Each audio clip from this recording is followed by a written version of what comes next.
ভালো করে আমি পড়ছি শোনো। আগে বলো এক অঙ্কের ক্ষুদ্রতম সংখ্যা কত? এক। এক অঙ্কের ক্ষুদ্রতম সংখ্যা এক। দুই অঙ্কের ক্ষুদ্রতম সংখ্যা 10। এভাবে বলবে এক আর একটা শূন্য, তাহলে বুঝতে তোমাদের সুবিধা হবে। তিন অঙ্কের ক্ষুদ্রতম সংখ্যা এক, দুটো শূন্য। চার অঙ্কের ক্ষুদ্রতম সংখ্যা হ্যাঁ একদম ঠিক। আর পাঁচ অঙ্কের ক্ষুদ্রতম সংখ্যা হচ্ছে চার অঙ্কের ক্ষুদ্রতম সংখ্যা বলি, এবার ঠিক বলেছো। পাঁচ অঙ্কের ক্ষুদ্রতম সংখ্যা এক অঙ্কের বৃহত্তম সংখ্যা 9। এক অঙ্কের বৃহত্তম সংখ্যা বলেছি আমি, এক অঙ্কের বৃহত্তম সংখ্যা 9। একটা 9 বলবে। দুই অঙ্কের বৃহত্তম সংখ্যা তিন অঙ্কের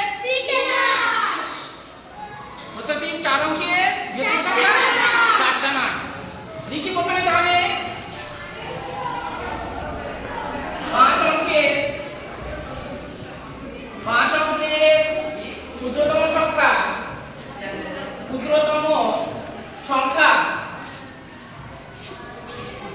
পাঁচ অঙ্কের ক্ষুদ্রতম সংখ্যা কত হবে?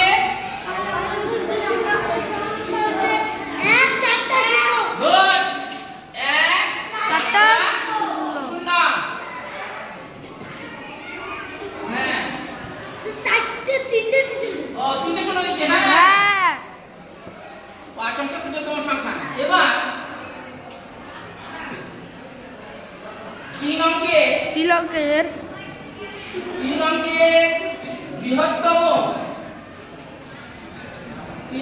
বৃহত্তম সংখ্যা কত হবে? বৃহত্তম সংখ্যা বলেছি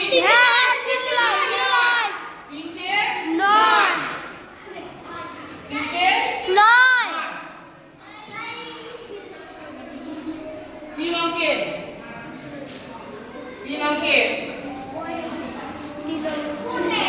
বৃহত্তম সংখ্যা তিনটে 9।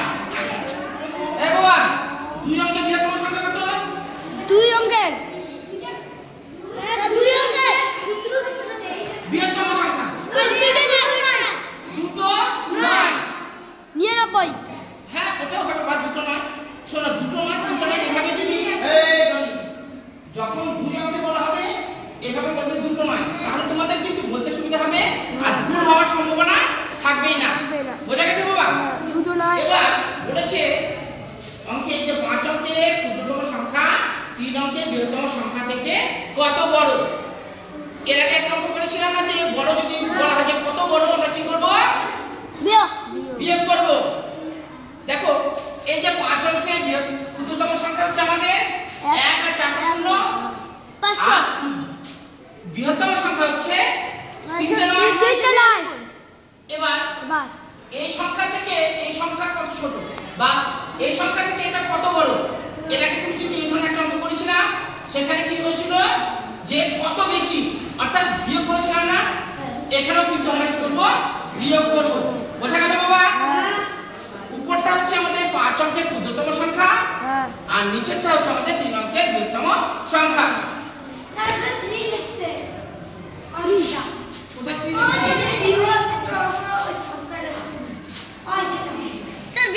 না এটা টয় টয়। হ্যাঁ ওটা টয় তো ভুল হয়েছে। ও এটা তোমাদের বলছিলে আমি আলাদা ভাবে বিয়োগটা করব না পরে করব? ঠিক আছে বাবা। তাহলে পাঁচ অঙ্কের ক্ষুদ্রতম সংখ্যা হচ্ছে আমাদের এক আর চারটা শূন্য। চারটা শূন্য লিখেছি। আর বৃহত্তম তিন অঙ্কের বৃহত্তম সংখ্যা হচ্ছে তিনটে 9। এবার বিয়োগ চিহ্ন বসালাম। এবার বিয়োগ করি। নিচে কত? 9। এই না এটা 1 হবে 1। 9। এখানে কত হবে? 0। হ্যাঁ শূন্যটাকে আমরা কত ধরবো? 10 থেকে 9 বাদ দিতে গেলে 1। আর ওইদিকে 0 হবে। এখান থেকে আমরা এখানে কি করব? 1 আর ধান নিয়েছিলাম না? হ্যাঁ 10। আমরা এখানে 10 হয়ে যাবে না? 10 মিলে গেল 0। 0 শূন্যটা 10 হ্যাঁ আর নিচেও 10 আর 10 কত হয়ে যাবে? শূন্য শূন্য, উপরে 10 নিচেও 10 হ্যাঁ শূন্য। আর হাতে একে এখানেও শূন্য এবার দেখো, এখান থেকে এক দিয়েছিলাম, এখানে কিন্তু দিয়ে দিলাম, দিয়ে দিয়েছি। হ্যাঁ। এবার এখানে কি করব? এটা 10 হয়ে গেল। হ্যাঁ এখানে এটা শূন্য 10 হ্যাঁ শূন্য শূন্য।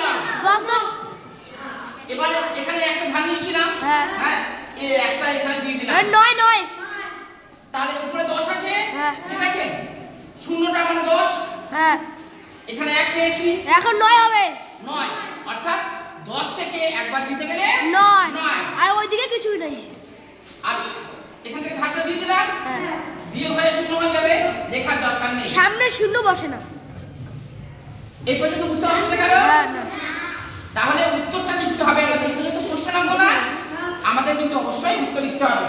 দেখো উপরটা ছিল 10, 10 থেকে অর্থাৎ শূন্য ছিল, শূন্যটাকে 10 ধরলাম, 9 দিয়ে আমরা 10 থেকে যদি বিয়োগ করি 1 থাকবে, 1টা কিন্তু আমরা বসিয়ে দিচ্ছি, বোঝা গেল? আবার একটা ফেরত দিলাম, এখানে ছিল শূন্য, শূন্যটাকে 10 ধরলাম, বিয়োগ করে কত বেরোলো? শূন্য, এটাও 10, উপরে 10।